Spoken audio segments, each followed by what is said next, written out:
Hey, Facebook again. This is part two of UFOs. So in the, I guess it was the 1970s, right?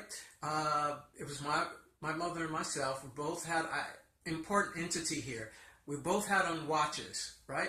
So we go out after dinner for a walk. It was late in the evening. It was about 7 o'clock. It was the summertime. And walking up Riverside Drive with my dog, born free, and my mother stops and she says, "See that light?" And I go, "What light?" And she says, "Didn't you see the light? Didn't you see the light?" And I said, "No, what light?" She said, "It was coming over the Hudson towards us." So we knew that the time was 7 o'clock because it was already dark. So it was like late in the season.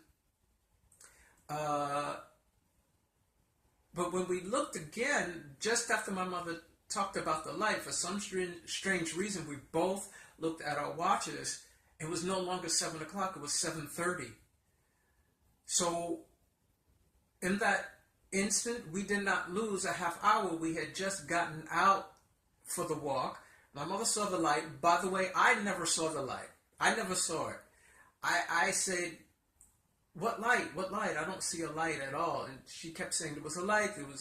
She didn't describe it as any particular color. It was a light, and it was coming towards us. That's what she said. The next thing, we both simultaneously looked at our watches, and it was 7:30. So time slips. I don't know. It was never explained. I think my mother was really afraid to talk about it again, and that was it. Right after we looked and said, "Where did the time go?" It was 7 o'clock when we first came out here. We haven't been out here 5 minutes. And then it's 7:30. So we went right back to the house and we never talked about it again. So, and that's a real occurrence that happened to my mother and I. So time slips, I don't even understand the concept, but I give my life to say that worked or that really occurred. Thank you so much for listening.